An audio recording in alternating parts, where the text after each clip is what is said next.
வணக்கம் ஆசிரியரின் உடன்பிறப்புகளே. விபத்து அப்படிங்கிற தலைப்பில் கொஞ்சம் சிந்திப்போம். சமீபத்தில் ஒரு சிறிய விபத்து நடந்து போச்சு. இருசக்கர வாகனத்தில் போனவர் முன்னாடி சென்று கொண்டிருந்த கார் மகிழுந்து மேலே மோதிட்டார். டமால் அப்படின்னு சத்தம், பெரிய சத்தம். அருகில் இருந்தவங்களாம் ஓடி வந்தாங்க. பார்த்தா இருசக்கர வாகனத்தில் வந்தவர் கீழே விழுந்து கிடக்கிறாரு. அவருடைய வாகனம் சிதைந்து போய்விட்டது. கண்ணாடி முன்னாடி சில பாகங்கள்லாம் உடைஞ்சு போச்சு.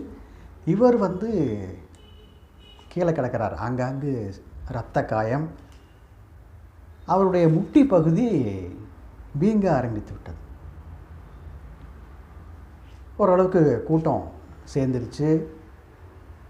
விபத்துக்கான காரணம் முன்னாடி போன வாகனங்கள் அடுத்தடுத்து பிரேக் போட்டதுனால இவர் கொண்டு போய் அந்த வண்டியில் மோதிவிட்டார். அந்த மகிழுந்து காருக்கும் நிறைய செலவு. அவருடைய துணைவியாரும் வந்துட்டாங்க. வந்துட்டு அவங்க அழுது புலம்புறாங்க. என்னுடைய கணவர் மட்டும்தான் வேலைக்கு போகிறாரு, பையன் பொண்ணெல்லாம் படிச்சுக்கிட்டு இருக்கிறாங்க, நானும் வேலைக்கு போகிறதில்ல, அவருக்கு ஏதாவது ஒன்று ஆச்சுன்னா எங்கள் குடும்பம் சாப்பாட்டுக்கே வழி இல்லாமல் போயிடும் அப்படின்னு அவங்க புலம்புறாங்க. ஏன்னா இவருக்கு நல்ல அடி, அவர் கால் நடக்க முடியல. அவர் ஒரு மாதம் ஓய்வெடுக்க வேண்டிய ஒரு சூழ்நிலை. அப்போ அந்த அம்மா இப்படி புலம்புவதை பார்க்க அக்கறம் பக்கத்தில் இருக்கிறவர்கள் ஆறுதல் சொன்னாங்க. கவலைப்படாதீங்கம்மா, அவங்க சீக்கிரம் சரியாயிரும். அதில் ஒருத்தர் சொன்னார், இதுக்கு தாம்மா சொல்கிறது, ஆண் பெண் அனைவருமே படிக்கணும். நீங்கள் படிச்சிருந்தா இப்போ நீங்கள் ஒரு வேலைக்கு போகலாம், நீங்கள் வருமானம் பார்க்கலாம். ஒருவருக்கு ஆணுக்கு ஏதாவது ஒரு சிக்கல் என்றால் பெண் அந்த குடும்பத்தை மேற்கொண்டு நடத்த முடியும். அப்படி இல்லாமல் படிக்காமல் வேலை வாய்ப்புகளுக்கு செல்லாமல் வீட்டு வேலையே பார்த்துக்கிட்டு இருந்தால் அந்த குடும்பத்தை நடத்துவது சிரமம் அப்படின்னு அவர் எடுத்து சொன்னார்.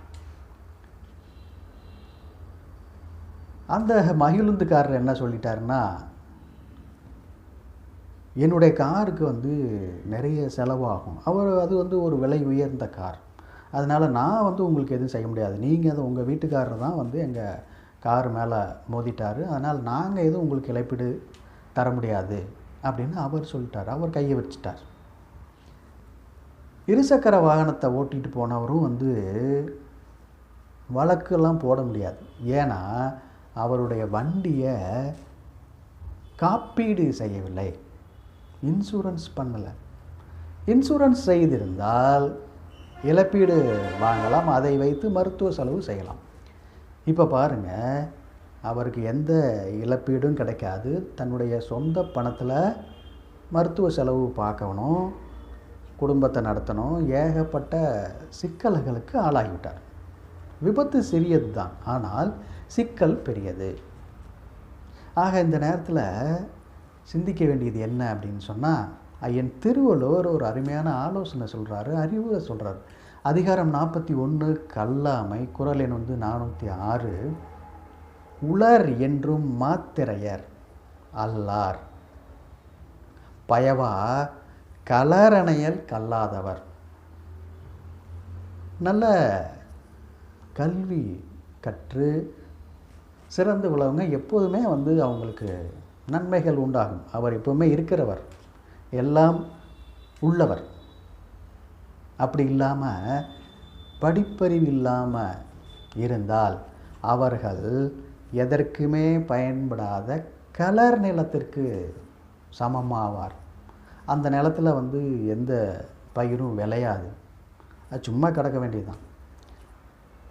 அந்த நிலத்துக்கு ஒப்பானவர்கள் கல்லாதவர்கள், படிப்பறிவில்லாதவர்கள் அப்படின்னு வள்ளுவர் கொஞ்சம் கடுமையாகவே சாடுகிறார்.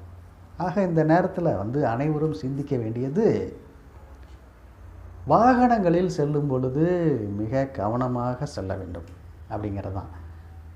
பல வேலைகள்லாம் இருக்கலாம். அதற்காக பல டென்ஷன்கள் இருக்கலாம்.